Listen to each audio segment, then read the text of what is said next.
तर सुरुवात करूया कार्यक्रमाला. सर, आपका स्वागत है कार्यक्रम में.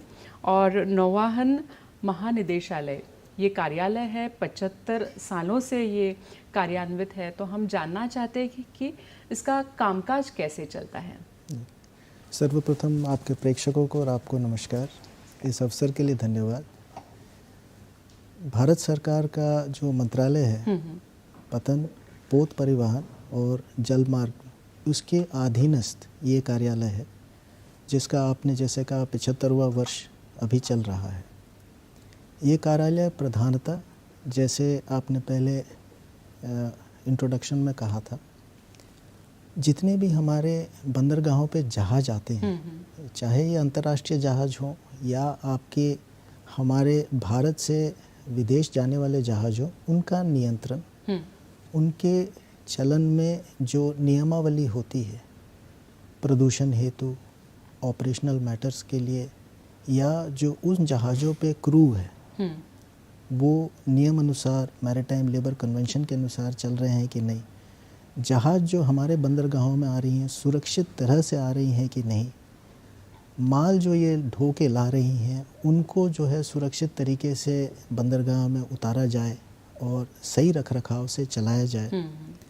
समुद्र में पर्यावरण के अनुकूल हर चीज़ को मायने दिया जाए. ये सारी चीज़ों का नियमानुसार निर्वाह कराने के लिए नौवहन महानिदेशालय का दायित्व है. बराबर है सर. आपने कहा कि ये सारी चीज़ें जो सभी नियमन होता है वो महानिदेशालय द्वारा किया जाता है. हम अगर देखें तो भारतीय संदर्भ में समुद्रीय क्षेत्र जो है तो उसकी क्या अहमियत है, कितना बड़ा ये क्षेत्र है. जी, जैसे आपने पहले जब एक परिचय दिया था तो आपने कहा था कि 7,517 किलोमीटर का तट है. भारत मात्र एक ऐसा राष्ट्र है जिसके नाम पर एक महासागर है. जी. अन्य किसी भी राष्ट्र का ये नहीं है. और सांस्कृतिक तौर से और इतिहास के तौर से अगर आप देखेंगे, वाणिज्य के लिए हमारे बहुत से समय, इंडस वैली सिविलाइजेशन के समय से हमारे समुद्री जो है रूट्स पे रख रखाव रहा है, आवागमन रहा है वाणिज्य के लिए. यही जो चीज़ें हैं किसी भी राष्ट्र के अर्थव्यवस्था के लिए कितना महत्वपूर्ण है, उसका एक मैं लेखा आपको देना चाहता हूँ. जी. जो मालवाहक जहाज आते हैं 90% जो हमारा आयात निर्यात होता है इन जहाज़ों के द्वारा ही होता है. अच्छा. और 70% जो भी, जैसे एक वर्ष का आपका कुल जो है निर्यात आयात की जो मात्रा है 1,100 बिलियन डॉलरों में आंका जाता है. तो उसमें से 70% की जो मूल है या मूल्य जिसे कहते हैं वो सागर के रास्ते ही इन जहाज़ों से आता है देश में. अच्छा. और देश से निर्यात भी बाहर जाता है. और इन जहाज़ों के प्रचलन के लिए जो खर्चा होता है ये तकरीबन साल में 105 बिलियन डॉलर सांप्रतिक बाध्यता आती है. ये सारी मात्रा, और इस रूप से अगर आप देखें देश की अर्थव्यवस्था के लिए अत्यंत ही महत्त्वपूर्ण है. बिल्कुल सर.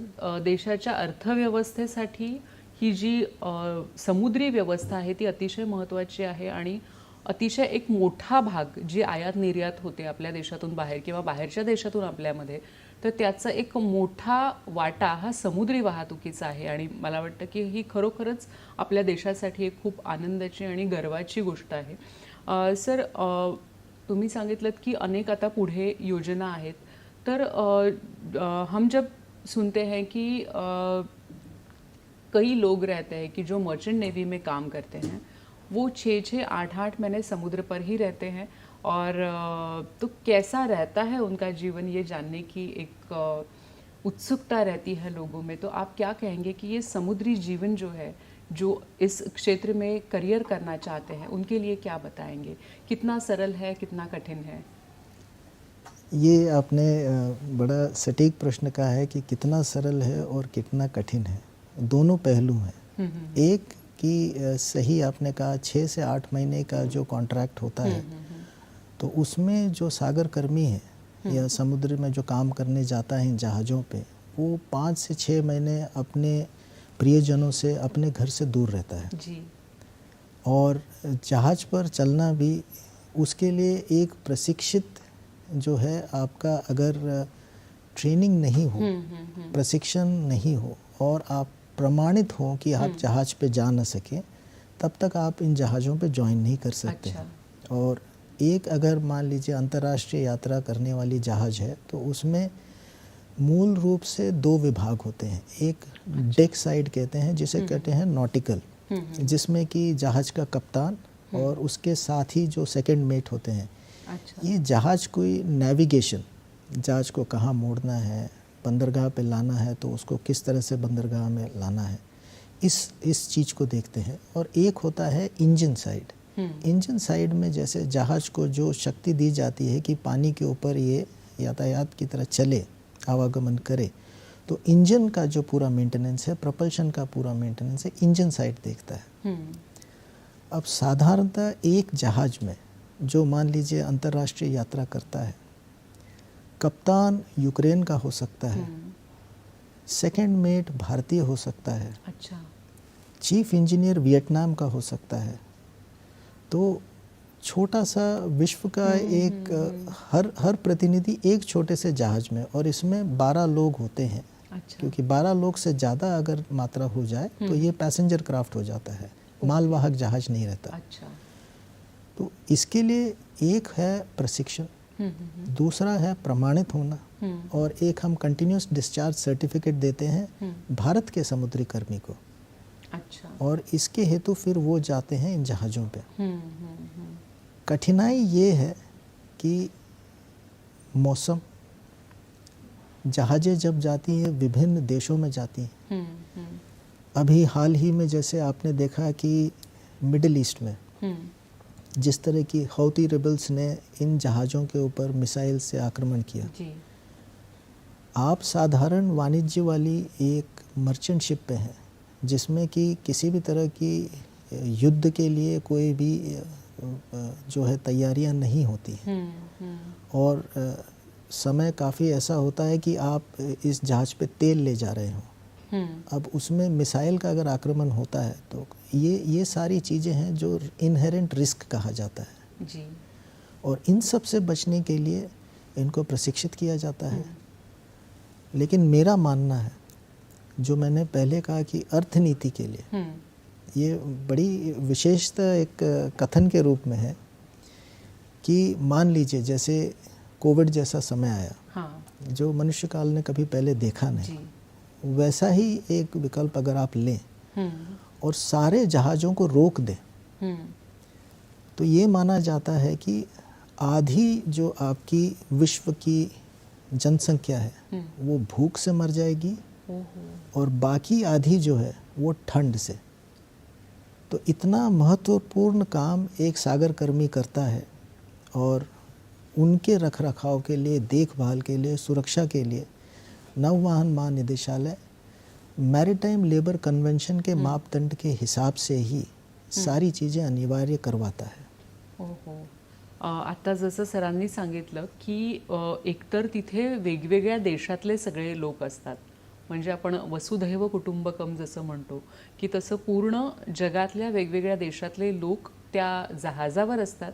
आणि दुसरी अतिशय महत्त्वाची गोष्ट जी सरांनी सांगितली की समजा असं होणार नाही, पण समजा असं झालं की सगळी जहाजं किंवा ही जी समुद्री वाहतूक बंद पडली, तर जगातले 50% लोक, जगातले 50% लोक हे भुकेने मरू शकतील। तर इतकं हे जहाजी वाहतूक महत्त्वाची आहे आणि आयात निर्यात ही सगळी महत्त्वाची आहे। सर, आपण वेगवेगळ्या विषयावर आपण मार्गदर्शन करणारच आहात आणि त्यानंतर मॅरीटाईम अमृतकाळ म्हणजे काय आहे ते आपण जाणून घेणार आहोत कार्यक्रमातून।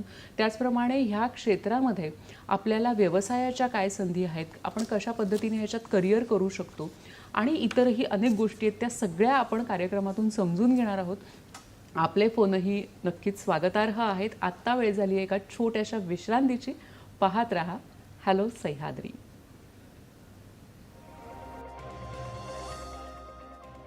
तुझे ओझे निज चातुर्य तुझी ही धडाडी, आकाश पाठीवरी झेपवेडी, मनातील स्वप्ने साकार करता तुझ्यातील स्वत्वास येते उभारी, तुझे चांदण्याचे आकाश हळवे तू पेलून धरतेस क्षितिजा सभाळी, तुझे चंद्र तारे उजळती मनाना तू सावित्री होतेस. स्वतः उभ्या केलेल्या उद्योग व्यवसायाच्या माध्यमातून स्वतःसाठी नवी क्षितिजे शोधणाऱ्या स्त्रियांच्या मुलाखतींवर आधारित मालिका DP म्हैसकर फाउंडेशन प्रस्तुत आकाश पेलताना. प्रसारण दर शनिवारी रात्री 8:30 वाजता आणि पुनःप्रसारण दर शनिवारी सकाळी 10 वाजता सह्याद्री वाहिनीवर.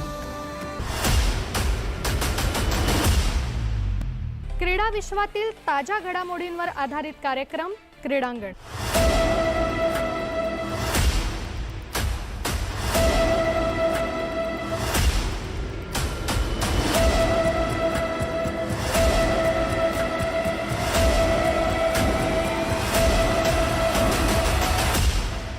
क्रीडांगण प्रसारण दर मंगळवारी सायंकाळी 6 वाजता आणि पुन्हा प्रसारण दर बुधवारी सकाळी 9:30 वाजता फक्त सह्याद्री वाहिनीवर. तांबड्या कुशीत पाऊस शिरावा आणि मातीतून अंकुर फुटावा. जातीवंत बियाणांची उत्पत्ती, शेतीचे नवनवीन तंत्रज्ञान, अनुभवी तज्ज्ञांद्वारे कृषी व्यवस्थापनाचे तंत्रशुद्ध मार्गदर्शन आणि तरुणाईचा शेतीकडे वाढता कल, उत्साह आणि त्यातून शेतीपूरक उद्योगाला मिळालेली चालना या संबंधीची परिपूर्ण माहिती देणारा कार्यक्रम कृषी दर्शन. प्रसारण सोमवार, बुधवार, शुक्रवार सायंकाळी 6 वाजता आणि पुनःप्रसारण सोमवार, मंगळवार, गुरुवार सकाळी 6 वाजता फक्त सह्याद्री वाहिनीवर.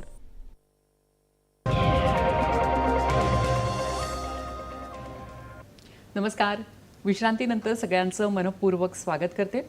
एकूणच समुद्री जीवन कसं असतं आणि सुरक्षितता कशी राखली जाते आणि महिलांचाही ह्याच्यामध्ये कसा सहभाग असतो, या सगळ्या विषयावर आज आपण चर्चा करतोय आणि आपल्याला मार्गदर्शन करतायत IAS ऑफिसर श्याम जगन्नाथन, नौवहन महानिदेशक आणि अपर सचिव भारत सरकार. सर, फिर से आपका स्वागत करती हूँ ब्रेक के बाद.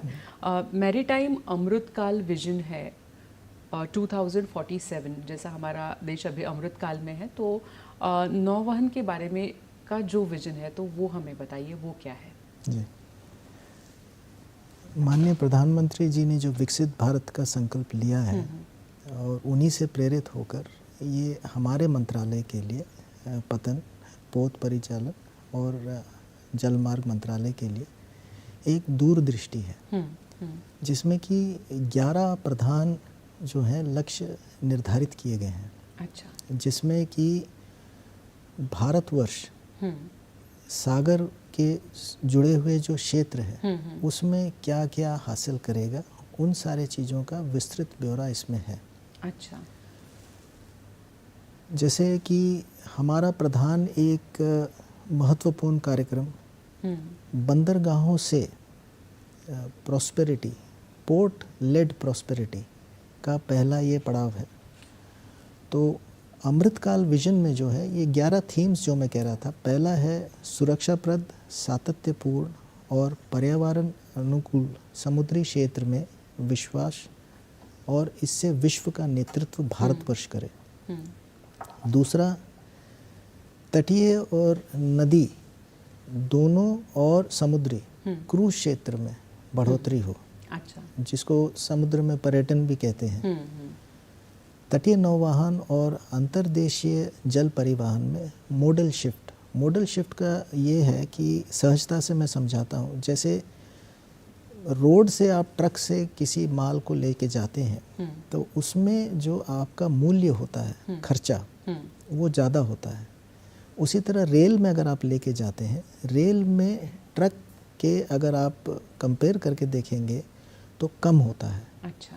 और सबसे कम होता है जल मार्ग से. सो जल मार्ग में ये कितनी प्रतिशत आपकी रोड पे चल रही है, कितना आपका जो है रेल मार्ग में चल रहा है और कितना जल मार्ग से चल रहा है, क्योंकि हमारे पास 7,500 किलोमीटर का तट है, 14,000 किलोमीटर का अंतर्देशीय जल मार्ग है। अच्छा। तो ये जो मॉडल शिफ्ट है ये भी इस विजन का एक भाग है। अच्छा। जिसमें ज़्यादा से ज़्यादा मल्टी मॉडल ट्रांसपोर्ट आए, ताकि जो वैल्यू चेन कहते हैं, किसी भी चीज़ को आप क्रय विक्रय करते हैं या आप बेसिकली आयात निर्यात करते हैं, निर्यात करने में जो वैल्यू चेन कहा जाता है कि कितने खर्चे में आप कॉम्पिटिटिवली वैश्विक स्तर पे बेच पा रहे हैं, उसमें कटौती इस मॉडल शिफ्ट से ही होगी। आज भारतवर्ष तकरीबन अपनी जीडीपी का 13 से 14% लॉजिस्टिक्स में खर्च करता है। अच्छा। और मॉडल शिफ्ट अगर आप करा पाते हैं, जल मार्ग में ज़्यादा माल का जो है आना आवागमन हो, तो ये जो वैश्विक स्तर पे उत्तम माना जाता है 7 से 8% हो सकता है, मतलब तकरीबन आधा हो सकता है। और ये बचत से आप वैश्विक स्तर पे कॉम्पिटिटिव हो जाएंगे। जी बिल्कुल सर, हम आगे भी जाएंगे इसी मुद्दे पर हमें एक फोन आ रहा है, वो पहले लेंगे। आपल्याला एक फोन येतोय पुण्याहून, जयश्री साईनाथ आपल्याशी बोलतायत. नमस्कार, आपला प्रश्न विचारा. नमस्कार मॅडम. नमस्कार. श्याम जगन्नाथन सर को नमस्कार आणि खूप खूप शुभेच्छा डायमंड जुबली बद्दल. आणि मला काय विचारायचे आहे की मी पिक्चर मध्ये पाहिले की पायरेट्स ऑफ कॅरिबियन, कडलपुरा, boat, life of Pi, merchant navy के Sinbad the sailor, Silas Marner, albatross, एकदम एडवेंचरस आणि खूप लहानपणीपासून बचपन से जो देखा है हमने वो एकदम अपने मन को एडवेंचरस और सुंदर दिखाता है. और लेकिन सच्ची में सी सिकनेस और अनहेल्दी होता है ऐसे मैंने भी सुना है. तो रियली क्या अनहेल्दी होता है ट्रैवल या मतलब ये सी सिकनेस क्यों होता है, ये मुझे जानना है. जी बिल्कुल, धन्यवाद आपके प्रश्न के लिए. सर जैसे उन्होंने कहा, मेरे ख्याल से ये सभी दर्शकों के मन का प्रश्न है कि हम जब देखते हैं तो बड़ा सुहाना लगता है कि पूरा समंदर ही समंदर, ज़मीन कहीं दिखती नहीं है. तो पर जब एक्चुअली वहाँ पर जाते हैं जो लोग, तो उनके लिए ये कैसा होता है? उनका प्रश्न था क्या ये अनहेल्दी होता है? जी, मैं 2 भाग में उत्तर देना चाहूँगा. पहला ये कि अगर मान लीजिए आप समुद्री पर्यटन के लिए जा रहे हैं, तो आज जो आपके क्रूज शिप्स आते हैं उनमें जो सामान्य तौर पे 5 स्टार या 7 स्टार होटल में जो सुविधाएं होती हैं वो सारी मात्रा में उपलब्ध होती हैं. अच्छा. तो और ये अत्यंत ही सुखद एक आपका जो है कह सकते हैं एक्सपीरियंस रहेगा. क्रूज़ में आप 2 दिन 1 रात, और ये छोटी छोटी क्रूज़ भी हो सकती है. मान लीजिए मुंबई से आप गोवा तक गए, या गोवा से लक्षद्वीप या मुंबई से लक्षद्वीप, ये तो हो गया हमारे देश से सीमित जी. और कुछ अंतर्राष्ट्रीय भी हैं. अब इसमें जो क्रूज़ में आते हैं, जो सैलानी आते हैं, वो निश्चित है कि वो तबीयत ख़राब होने से तो वो आनंद ले नहीं पाएंगे. तो जो क्रूज़ शिप डिज़ाइन होती है, इसकी स्टेबिलिटी इस तरह की जाती है कि मान लीजिए जैसे पिछले वर्ष यहाँ कोस्टा सिरीना आया था, ये इटालियन क्रूज़ शिप थी. इसकी जो लंबाई थी ये 382 मीटर की थी. अच्छा. तो 3 फुटबॉल फील्ड अगर आप एक साथ रख दें तो उससे भी लंबी जहाज थी ये. और ये जिसकी जो हाइट है समुद्र तल से ऊपर जब लेके जाते हैं स्तर से 13 माले की इसकी कंस्ट्रक्शन थी. तो इन जहाज़ों में ऐसा कोई चिंता का विषय नहीं है, सी सिकनेस जो आपने पूछा. लेकिन जो मालवाहक जहाज है उनमें क्योंकि आप साधारण जो समुद्र में आवागमन होने वाली जो रास्ते हैं उनमें आते हैं, मौसम का एक जो है रखाव चढ़ाव होता है, उतार चढ़ाव. मौसम में हम सारी परिभाषा इस तरह की होती है कि वेदर रेडार से आप ऐसे समय को जो है जहाज निकालें जिस तरह से उसमें जो है कोई हताहत ना हो, या ख़राब मौसम में जो स्वेल कहते हैं, जितनी आपकी वेव की हाइट होती है, किंतु ये तो सामान्य है कि सागर पे किसी का नियंत्रण नहीं है और जो है मौसम ख़राब होता है, 2 से 4 मीटर तक के आपके लहरें आती हैं और जिसमें जो है नाव काफ़ी जो है जहाज़ अच्छी तरह से जो आप कह सकते हैं कि नियंत्रित नहीं हो पाती है और उसमें सी सिकनेस होता है। लेकिन जब आप प्रशिक्षित हों और आप प्रमाणित हों कि आप सागर कर्मी हैं, और ये सी सिकनेस इसलिए होती है क्योंकि जैसे आप थल पे खड़े हैं ज़मीन पे, तो आपके जो सिमुलेक्रल कैनाल होता है जिससे कि आपका संतुलन बनता है, जैसे आप पैदल चलते हैं या दौड़ते हैं, तो वो संतुलन आपका जो है आपके ईयर से होता है, ग्रेविटी के साथ होता है। सागर में जाते ही जो ग्रेविटी है उसका जो है, जो आपका भार है, वो पहले तो आपके नाव पे आ जाता है और बॉयंसी के वजह से वो जो नीचे का थल है वो स्टेबल नहीं रहता है, इसके वजह से ये सी सिकनेस आती है। हाँ। लेकिन मेरा विश्वास मानिए, एक यात्रा, 2 यात्रा और प्रशिक्षण के पश्चात ये इतना बड़ा जो है इशू नहीं है हेल्थ के लिए। मतलब इसका भी प्रशिक्षण लेना ज़रूरी है कि आप कैसे समुद्र पर रहें और कैसे वो सारी जो लहरें आती है, आपने कहा कि 2 से 4 मीटर तक आती है, तो उसका बैलेंसिंग और अपना शरीर का उसके साथ एक मेल जोल, उसका भी प्रशिक्षण होता है। और सुरक्षा हेतु सारी चीज़ें अनिवार्य कर दी जाती हैं। हम इसे LSA कहते हैं, लाइफ सेफ्टी अपैरेटस। तो उसमें लाइफ राफ्ट्स अवेलेबल होती हैं इन सारे मालवाहक जहाज़ों में। सोलास बोल के एक अंतर्राष्ट्रीय जो है कॉम्पोनेंट है जिसके मापदंड के हिसाब से ही ये जहाज़ें चलती हैं। सोलास का परिभाषा सेफ्टी ऑफ लाइफ एट सी है। तो इसके चलते सारे मालवाहक जहाज़ों में अनिवार्य होता है कि लाइफ सेफ्टी अपैरेटस हो।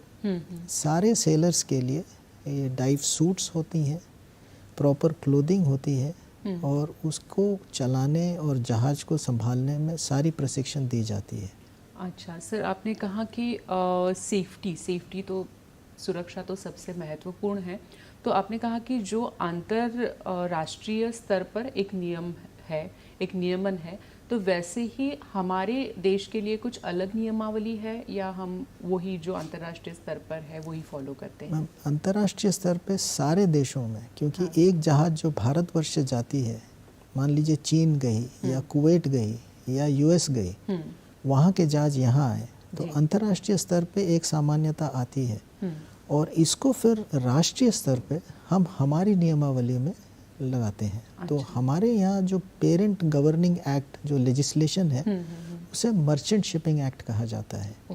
ये 1958 में पारित हुआ था और हाल ही में अभी पार्लियामेंट में माननीय मंत्री श्री सर्बानंद सोनोवाल जी ने इसमें विच्छेद करने के लिए इसको पुनः इंट्रोड्यूस किया है। क्योंकि जो डायरेक्टर जनरल शिपिंग आपने कहा, नौवाहन महानिदेशालय, इसमें अभी एक नई परिभाषा आ रही है। सागर से जुड़े हुए 6 ऐसे अन्य क्षेत्र हैं जो शिपिंग से हटकर हैं, जिसमें भी हमें नियंत्रित तौर से कार्य करना होगा। पहला है बंदरगाहों का, जिसमें कि आपका जो नाव आ रही है बंदरगाह में ही आ रही है, तो बंदरगाह में कैसे आए, कैसे रख रखाव हो, ये। दूसरा है नावों के निर्माण का, शिप यार्ड्स। शिप यार्ड्स में किस तरह से नावें बनती हैं, जहाज़ें बनती हैं। तीसरा है ये पुनर्चक्रण कहते हैं, रिसाइकलिंग। जैसे नाव जब पुरानी हो जाए, 50, 60, 70 साल की हो जाए, तो उससे आवश्यक हेतु आप पर्यावरण अनुकूल रिसाइकलिंग कैसे करते हैं नाव की। बिकॉज ये जहाज 200-300 मीटर लंबी हैं। तो ये गुजरात में, अलंग में और विश्व में हम दूसरे स्तर पे हैं, अभी दूसरे ओहदे पर हैं। पुनर्चक्रण में जी। और ऑफशोर ऑपरेशंस हैं, जहाँ जैसे आपको, आपके प्रेक्षकों को भी होगा कि जब अपने यातायात का आवागमन के साधन को देखते हैं, जो पेट्रोल आती है वो आपके ऑफशोर ऑपरेशन से आती है, वो भी सागर में ही होता है। और एक मैंने जो कहा था 14,000 किलोमीटर आपके अंतर्देशीय जलमार्ग, इन सारी चीज़ों का समावेश अभी डायरेक्टर जनरल शिपिंग से डायरेक्टर जनरल मैरीटाइम एडमिनिस्ट्रेशन की यात्रा में होगी। अच्छा, ये बहुत ही महत्वपूर्ण इन्फॉर्मेशन है। हमें एक फ़ोन आ रहा है निपाणी से, शिवानंद जी हमारे साथ जुड़ रहे हैं। शिवानंद बसेदार, नमस्कार मॅडम, माझा प्रश्न असा आहे, नमस्कार। भारतीय नऊ म्हणजे सैनिक जे असतात म्हणजे नावमध्ये काम करणारे जे असतात ते नाविक ते अगदी प्रामाणिकपणे त्यांनी आपल्या भारतासाठी त्यांनी काम करत असतात. जे आपल्या भारताला लागणारे वस्तू समजा परदेशातून म्हणा नावातून इकडून आणण्यासाठी भरपूर कष्ट करतात आणि प्रामाणिकपणे काम करतात. पण त्यांच्या जीवाला सुद्धा त्यांनी धोका असतो, काही वेळा वादळ होतं, पाऊस होतो, असे प्रॉब्लेम उद्भवतात. मग तशा वेळी त्यांनी सरकारकडून म्हणजे मदत म्हणा किंवा एखादा मृत्यू झाला, अपघात झाला किंवा काहीतरी प्रॉब्लेम उद्भवत असेल तर सरकारकडून कशा प्रकारच्या लोकांना मदत मिळू शकतो आणि कशा प्रकारे त्यांना चांगल्या प्रकारे काम करू शकतात, तुम्ही त्यांना त्याबद्दल काय सांगाल असं माझं. धन्यवाद आपल्या प्रश्नाबद्दल। शिवानंद जी ने पूछा है कि बहुत सारे यहाँ पर काम करते हैं लोग, मर्चेंट शिप पे काम करते हैं। आपने सुरक्षा के बारे में कहा कि वो प्रशिक्षित होते हैं, उनकी सुरक्षा का ख्याल रखा जाता है। अगर ऐसे हुआ कि उनको कुछ तकलीफ़ हुई या कुछ अगर इंजरी होती है मे बी वातावरण की वजह से और किसी भी वजह से, तो भारत सरकार की तरफ से उन्हें क्या सुविधाएं प्रोवाइड की जाती हैं? जी, इस प्रश्न के लिए भी धन्यवाद। ये नौवहन महानिदेशालय का प्राथमिक कर्तव्य है कि जो भी सागर कर्मी, भारतीय सागर कर्मी सागर में जाए उसकी सुरक्षा और उसकी प्रधानता हमारा दायित्व है। तो इसमें हालांकि सारी प्रयास करी जाती है, कभी कभी दुर्घटना होती है और दुर्भाग्यवश होती है, इसमें जीवन भी चली जाती है, सागर कर्मी की कभी मृत्यु भी होती है, कभी जो है कि बड़ी भीषण तरीके से जो है उनका जो है सीरियस इंजरी या तबीयत कुछ ऐसी ख़राब हो जाना। इन सब चीज़ों में 3 प्रक्रियाएं होती हैं। पहला है कि जो भी सागर कर्मी ऐसे वाणिज्य वाली जहाज़ों में जाते हैं, मालवाहक जहाज़ों में, उनका एक सी फेरर्स एम्प्लॉयमेंट एग्रीमेंट होता है, एक करार होता है जिसमें कि पूर्णतः निश्चित किया जाता है कि अगर सागर में जाते समय कुछ आपदा आए और उसे या तो चोट पहुँचे या उससे भी दुर्भाग्यवश कुछ और ज़्यादा अधिक हो, तो उसमें क्या क्या सहायता दी जाएगी। शिपिंग कंपनी से नौवहन महानिदेशालय संपर्क में रहता है पूर्ण रूप से चिकित्सा प्रदान करने के लिए। अगर मान लीजिए जैसे मैन ओवरबोर्ड, जहाज़ में चलते चलते कभी ऐसा होता है कि जो सागर कर्मी है जहाज़ पे दिख नहीं रहा, सागर में कहीं चले गया। अच्छा। तो इसमें एक MRCC कहते हैं, मैरिटाइम रेस्क्यू एंड कोऑर्डिनेशन, जिसमें कि कोस्ट गार्ड हमारी मात्र नहीं जिसी भी राष्ट्र की हो, ये MRCC ग्लोबली कोऑर्डिनेटेड है। अच्छा। वो आपका सर्च एंड रेस्क्यू मतलब सागर में जो है आपके खोज करके उसको जो है बचाने की प्रक्रिया। और दूसरा, मान लीजिए चिकित्सा के लिए अस्पताल में पहुंचाना है तो एरियल इवैक्यूएशन हेलीकॉप्टर से, अगर 100 मील की दूरी में है तट से तो आप एरियल इवैक्यूएशन करवा सकते हैं जहाज़ से, या अगर 100 मील से ज़्यादा दूरी पे तो हेलीकॉप्टर का जाना और आने में दिक्कत आती है, तो जहाज़ को ही डाइवर्ट करवाया जाता है फर्स्ट पोर्ट ऑफ कॉल में, जो सबसे पास में बंदरगाह है वहाँ पर। तो मान लीजिए कोई ग्रीस की जहाज़ पे आ रहा है, भारतीय कर्मी है, घटना डरबन साउथ अफ्रीका में हुई है, तो वहीं डरबन में जो है उसको उतारा जाएगा और उसकी चिकित्सा वहाँ की जाएगी, और चिकित्सा के हेतु जो भी खर्च है वो शिपिंग कंपनी देगी, ये हम सुनिश्चित करेंगे। अच्छा। और चिकित्सा के बाद उसे सुरक्षित घर वापस लाना, उसके फ्लाइट के टिकट कराना भी हमारा दायित्व है। तो ये सारी चीज़ें नव महानिदेशालय से जो है, पहला प्राथमिक दायित्व हमारा यही है, सागर कर्मी के लिए सारी चीज़ें कल्याण के लिए, ताकि वो सुरक्षित अपनी जो है अपने व्यवसाय को देखे आए। और यही चीज़ मैं यहाँ पर भी कहना चाहता हूँ, ये 1 या 2% है जो दुर्भाग्यवश घटनाएं होती हैं। कैरियर के प्रोस्पेक्ट से बहुत ही अच्छा प्रोस्पेक्ट है, और मुझे लगता है क्योंकि मेरा स्वयं ही 1.25 वर्ष का यहाँ पे जो अनुभव हुआ है नौवहन महानिदेशालय में, बड़ा ही उचित है, क्योंकि 6 से 8 महीने आप जो कष्ट करते हैं, आपको जिस तरह की सैलरी मिलती है डॉलर में मिलती है अगर आप विदेशी जहाज़ पे काम करें, और जो पहले कॉलर ने कहा था एक रोमांच, एक एडवेंचर, और बाहर फॉरेन देशों में जाना, अन्य जगहों को देखना, 10 बाहर के लोगों से मिलना, उनके साथ काम करना, ये सारी चीज़ें बड़ी अच्छी तरह से होती हैं। जी बिल्कुल सर, जैसे आप भी कह रहे थे कि ये एक ॲडव्हेंचरस आहे, रोमांचकारी असा एक प्रोफेशन है. तो ब्रेक नंतर आपण जाणून घेणार आहोत की नक्की व्यावसायिक संधी काय आहेत, मुळात कसं जायचं ह्या क्षेत्रामध्ये, प्रशिक्षण कसं घ्यायचं, कुठल्या संस्था आहेत ज्याच्याकडून आपण चांगलं प्रशिक्षण घेऊ शकतो. कारण अनेक अशाही संस्था असू शकतील की जिथे आपल्याला माहिती नाही आहे की नक्की ह्यातली चांगली संस्था कुठली आहे, तर ती कशी निवडायची, या सगळ्याबद्दल आपण जाणून घेणार आहोत. आत्ता वेळ झाली एका छोट्याशा विश्रांतीची. पाहत रहा हॅलो सह्याद्री.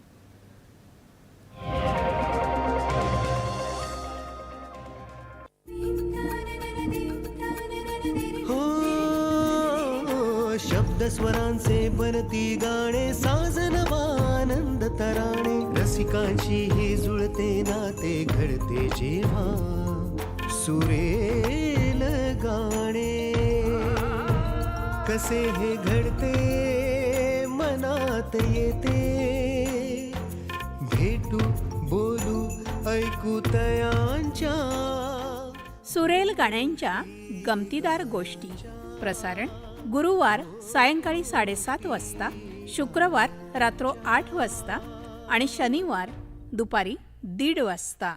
मराठी विज्ञान परिषद प्रस्तुत विज्ञानम जनहिताय. जीवन नामक अजब रसायन, गुणी तसेच महान, जलग्रहाच्या जीवसृष्टीला अनमोल असे वरदान. शुक्र तारा आहे की ग्रह आहे? फोडणी देण्याआधी कढई का विसळून घ्यायची? AI म्हणजे काय? Artificial intelligence. नवलकथा ह्या नसती साऱ्या, सहज शुद्ध हे ज्ञान. आम्ही दोघेही गाडीत असलो तरी आम्ही दोघेही गाडी न चालवता गाडी आपोआप जाणार म्हणे. तर्क सुसंगत विचारसरणी म्हणजे वैज्ञानिक दृष्टिकोन. अजब जगातील सत्य कथा या, रोमांचक विज्ञान. विज्ञानम जनहिताय. विज्ञानम जनहिताय. प्रसारण दर रविवारी सकाळी 9:30 वाजता आणि पुनः प्रसारण दर शनिवारी रात्री 9 वाजता, फक्त आपल्या सह्याद्री वाहिनीवर. म्हणतात ना, आरोग्यम धनसंपदा, म्हणजेच आरोग्य हीच खरी संपत्ती. तेव्हा जाणून घेऊया आपल्या आरोग्याशी निगडित समस्या आणि त्यावरील तज्ज्ञ डॉक्टरांचा सल्ला. पण कुठे? तर आपल्या आवडत्या कार्यक्रमात, ज्याचं नाव आहे आरोग्य संपदा. तर बघायला विसरू नका आरोग्य संपदा, प्रत्येक बुधवार आणि शनिवार दुपारी 12 वाजता, पुन्हा प्रसारण रात्री 11 वाजता, फक्त आपल्या सह्याद्री वाहिनीवर. नमस्कार. विश्रांतीनंतर सगळ्यांचं मनपूर्वक स्वागत करते. एकूणच समुद्री जीवन कसं आहे हे आपण जाणून घेतोय आणि ह्यामध्ये व्यवसायाच्या काय संधी आहेत आणि व्यवसायाच्या संधी अगोदर प्रशिक्षण कसं घेतलं जातं याविषयी आता आपण जाणून घेणार आहोत. आपल्याला मार्गदर्शन करतात IAS ऑफिसर श्याम जगन्नाथन, नौवहन महानिदेशक आणि अपर सचिव भारत सरकार. सर पुनः एकदा स्वागत आपलं. जैसे आपने कहा कि ट्रेनिंग बहुत इम्पॉर्टेंट है, प्रशिक्षण बहुत महत्वपूर्ण है, तो कैसे प्रशिक्षण लिया जाता है? सर हम देखते हैं कि बहुत सारे मीडिया में देखते हैं कि बहुत सारी एड्स आती हैं कि बहुत सारे इंस्टीट्यूट्स हैं, तो कौन सी संस्था हम चुने सही प्रशिक्षण के लिए? जी, ये बहुत ही महत्वपूर्ण प्रश्न है, क्योंकि अच्छी शुरुआत से फिर आपकी कैरियर जो है, जो नींव आप कहाँ से डालते हैं. बिल्कुल. प्रशिक्षण के लिए नौवहन महानिदेशालय का परम दायित्व है कि जो भी सागर कर्मी है उसकी प्रशिक्षण और उसका प्रमाण दोनों नौवहन महानिदेशालय से ही होता है. अच्छा. इसमें 2 तरीके की आपकी प्रशिक्षण केंद्र हैं. एक जो सागर में जाने से पहले प्री-सी. अच्छा. और एक जब आप सागर में चले जाते हैं उसके बाद जैसे जैसे आपका जो है एक्सपीरियंस बढ़ता है, अनुभव आपका बढ़ता है और आप प्रवीण होते रहते हैं, तो आपकी competency levels, certificate of competencies के लिए पोस्ट सी संस्थाएं होती हैं, पोस्ट सी इंस्टीट्यूशन. केंद्र सरकार का एक सेंट्रल यूनिवर्सिटी है जिसे इंडियन मैरिटाइम यूनिवर्सिटी कहा जाता है. अच्छा.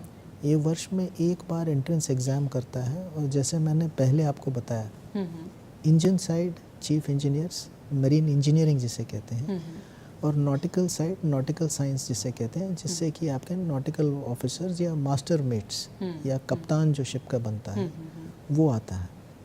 सर ये एंट्रेंस एग्जाम्स के लिए क्या ज़रूरी है, क्या शिक्षण ज़रूरी है? ये क्लास 12th जिसमें कि साइंस की आवश्यकता होती है, मैथ्स और फिजिक्स की आवश्यकता भी होती है। अच्छा। और इसमें अन्यथा अलग भी इनटेक पॉइंट्स हैं, जैसे अगर आप 10वीं पास हैं और आप रेटिंग्स का जो एग्ज़ाम है, रेटिंग्स में आप आ सकते हैं, जिसमें कि 10वीं की आपसे शिक्षा होती है।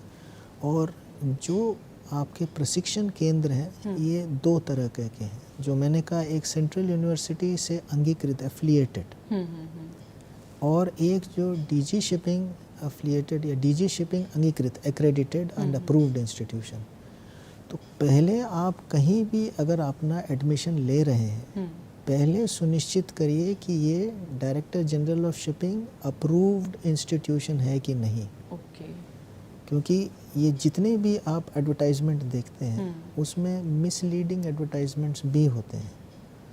और स्वाभाविक है, मान लीजिए एक नवयुवक है जिसको कि नौकरी की तलाश है, 10वीं तक पढ़ा है, पढ़ाई किसी कारणवश छूट गई, उसको कहा जाता है या झांसा दी जाती है कि आप हमारे पास 6 महीने का कोर्स कर लिए, सागर कर्मी बन जाइए, डॉलर में कमाइए। अब पहला चीज़ आपको सुनिश्चित करना है ये डीजी अप्रूव्ड संस्था है कि नहीं। डीजी अप्रूव्ड संस्था होनी चाहिए। नव महानिदेशालय से अभी हमने हाल ही में एक सोशल मीडिया हैंडल प्रारंभ करी है। मैं आपके सारे प्रेक्षकों को अनुरोध करूंगा, उसमें हमने अभी ये वीडियोस डालना शुरू करी हैं कि आप कैसे सुनिश्चित करेंगे कि ये डीजी अप्रूव्ड इंस्टीट्यूशन है। डीजी शिपिंग के वेबसाइट पर है और यहाँ रेटिंग्स जो है वो जो सागर के जो आपके जहाज़ पे जाते हैं, टेक्निकल के अलावा जो अन्यथा काम करते हैं वो रेटिंग्स कहलाए जाते हैं। अच्छा। और रेटिंग से आप जैसे फ्रेश रेटिंग्स हैं तो बोसन तक जा सकते हैं। तो अलग अलग ये पद्धतियां हैं। जैसे आप सागर में जितना आपका अनुभव होता है उसी तरह की आप COC सर्टिफिकेट ऑफ कॉम्पिटेंसी जो कि परीक्षा होती है, जिसे आपने लिखित और मौखिक तौर से आपको जो है हासिल करनी होती है, पास करना होता है, तभी आपको प्रमाण पत्र मिलती है। तो ये हो गया पूरे भारत में 172 ऐसी डीजी अप्रूव्ड प्री सी और पोस्ट सी इंस्टीट्यूशंस हैं और इसका पूरा ब्यौरा हमारी वेबसाईट पे है। नक्कीच 172 संस्था आहेत पूर्ण भारतामध्ये आणि डीजी शिपिंगच्या वेबसाईटवर ही सर्व माहिती उपलब्ध आहे। 10वी नंतर आणि 12वी नंतर आपल्याला हे सगळे कोर्सेस करता येतील। आपल्याला एक फोन येतोय, तो घेऊया। यवतमाळहून प्राध्यापक श्याम रोकडे आपल्याशी बोलतायत, प्राचार्य श्याम रोकडे आपल्याशी बोलतायत। नमस्कार, आपला प्रश्न विचारा। नमस्कार मॅडम, आपला प्रश्न असा आहे, सलग विचारा आपला सर प्रश्न। यवन मध्ये उद्योगाला काय महत्व आहे? बर, यवन उद्योगाला काय महत्व आहे? धन्यवाद। इनका जो प्रश्न है वो उद्योग से रिलेटेड है। तो क्या कौन सी यहाँ पे जो शिपिंग होती है वहाँ पे जो जैसे आपने कहा कि आवागमन होता है, सैकड़ों शिप्स जहाज हमारे देश से बाहर जाती है, बाहर से यहाँ आती है, तो उसमें उद्यम कैसे चलता है, व्यापार कैसे चलता है, उसका क्या महत्व है? मैं उदाहरण तौर से मान लीजिए एक जहाज़ अगर आपके किसी बंदरगाह पे आ रही है, मान लीजिए जवाहरलाल नेहरू पोर्ट पे आ रही है, तो यहाँ जहाज़ का पहला जो है लेखा जोखा जो देता है वो शिपिंग एजेंट कहलाता है। अच्छा। वो एक प्रायर अराइवल नोटिफिकेशन देता है कि ऐसी मालवाहक जहाज इस समय के भीतर आएगी। तो ये शिपिंग एजेंट जो होता है प्राइवेट कर्मी होता है जी। शिपिंग के जो इंश्योरेंस पेपर्स चेक होते हैं और जो ये नाव जो आ रही है स्थायी रूप से सारी नियमों के अनुसार ही आ रही है, इसका पहला निरीक्षण करते हैं पोर्ट के जो ट्रैफिक मास्टर होते हैं, हार्बर मास्टर। वो फिर अनुमति प्रदान करते हैं कि जहाज जो है इस पतन पे आ सकती है। उसके बाद जो कैरियर्स की आप बात करें, जैसे नौवहन महानिदेशालय में ही आपके पोत निरीक्षक होते हैं जो आपकी जहाज आने के बाद इस जहाज पे जाते हैं, हर चीज़ स्थायी रूप से नियम के अनुसार है या नहीं उसे देखते हैं। और इसके अतिरिक्त मान लीजिए जहाज से जो माल उतरा उसको हैंडल करने के लिए लॉजिस्टिक ऑपरेटर, लॉजिस्टिक ऑपरेटर जो है कंसाइनर और कंसाइनी के बीच में जो सामान आया नाव से उतरवाया, उसको या तो ट्रक पे या रेल पे या दूसरे नाव पे डाली और उसको वहाँ अपने अंजाम तक पहुँचाने के लिए लॉजिस्टिक ऑपरेटर। अब इसमें ये भी हो सकता है कि कभी मतभेद हो। नाव जो लेके आया है शिपिंग एजेंट, जो कंसाइनर है, उसके बीच तर्क विमर्श हो चुका, तो इसमें मध्यस्थता आर्बिट्रेशन वो भी बहुत बड़ा एक जो है प्रोफेशन है। अच्छा। और मैरीटाइम इंश्योरेंस, जैसे आप अपना जो है सामग्री नाव पे चढ़ा रहे हैं तो उसको इंश्योर कौन कर रहा है या नाव की इंश्योरेंस कौन दे रहा है। और ये भी है कि मान लीजिए इंश्योरेंस के साथ कॉन्ट्रैक्ट में इश्यूज आए या सागर कर्मियों को जो नाव पर हैं उनको जो है अपनी शिपिंग कंपनी से कोई इशू आए, ये सारी चीज़ों के लिए आर्बिट्रेटर्स, लीगल प्रोफेशनल्स भी हैं। और सरकार में हमारे जैसे नाविक महानिदेशालय में यहाँ पर भी कार्य के लिए पोस्ट्स हैं जिसमें कि आपको यूपीएससी से उत्तीर्ण होके आना पड़ेगा। तो ये पूरा एक क्षेत्र ऐसा है जिसमें कि ग्रोथ की बहुत संभावना है। और अभी जैसे कहा जा रहा है वैश्विक स्तर पे, जैसे भारत अभी 1% मात्र अपने जहाज़ों को चलाता है। जैसे पूरे विश्व का अगर आप 100% लें सारे जहाज़ों को मिला के, तो हमारा जो भारतीय जहाज़ों की मात्रा है 1% मात्र है। अच्छा। और इसमें बहुत ज़्यादा वृद्धि करने की आवश्यकता है जिससे कि आप ज़्यादा जहाज़ों को हमारे पास पंजीकृत करें तो जो ग्रोथ की संभावना है और उसी के साथ कॅरियर्स की संभावना बहुत ज़्यादा है। बिलकुल सर. तर उद्योग क्षेत्रामध्ये एक महत्त्वाचं स्थान आहेच, पण आणखीही या क्षेत्राचा विकास कशा पद्धतीने केला जाणार आहे आणि पुढची जी दूरदृष्टी आहे ती काय आहे याविषयी आज आपण जाणून घेणार आहोत. आता वेळ झाली का छोट्याशा विश्रांतीची. पाहत रहा हॅलो सह्याद्री.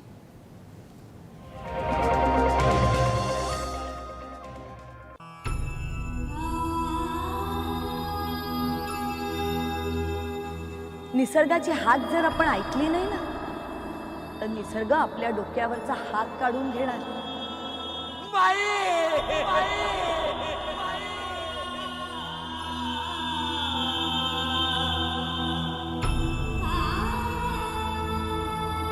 आपण नवनिर्मिती केली नाही ना तर निसर्गाला आपल्यामध्ये काहीही रुची राहणार नाही.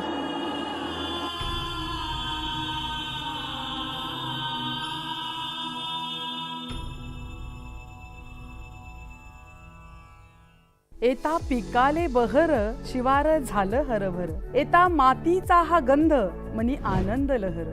आनंदाची लहर मनात फुलवणारी माते समान असणारी ही काळी आई या काळ्या आईच्या लेकरांसाठी माहितीपूर्ण कार्यक्रम आमची माती आमची माणसं. नवीन तंत्रज्ञान, नवीन संशोधन, शेतकऱ्यांना होईल नव्या जगाची ओळख. प्रगतीच्या दिशेने एक पाऊल आपल्या माणसाचं, आपल्या मातीतलं. आमची माती आमची माणसं. प्रसारण सोमवार ते शुक्रवार सायंकाळी 6:30 वाजता फक्त सह्याद्री वाहिनीवर. काय ग अग काय हो महान जीवनाचे हे शिलेदार नाही बरला हात याची जोडीदार. अहो काय ग अग काय हो कार्य प्रतिष्ठा कीर्ती दृष्टा मेहनतीची अति हो श्रेष्ठा. गाठी जन्माची ऋणानुबंधाची गृहस्थीची जोडी बघा हे खुलून दिसे. जोडी बघा हे खुलून दिसे. आमचे हे आमची ही. प्रसारण दर बुधवारी संध्याकाळी 7:30 वाजता. पुनः प्रसारण दर शुक्रवारी दुपारी 2:30 वाजता आणि रात्री 10 वाजता फक्त सह्याद्री वाहिनीवर. नमस्कार. विश्रांतीनंतर पुन्हा एकदा सगळ्यांचं मनपूर्वक स्वागत करते. नौवहन महानिदेशालयाला 75 वर्ष झाली आहेत आणि त्यानिमित्त आपला खास कार्यक्रम आहे. आपण त्याविषयीची बरीचशी माहिती घेतलेली आहे, अजूनही घेणार आहोत. आपल्याला मार्गदर्शन करतात IAS ऑफिसर श्याम जगन्नाथन, नौवहन महानिदेशक आणि अपर सचिव भारत सरकार.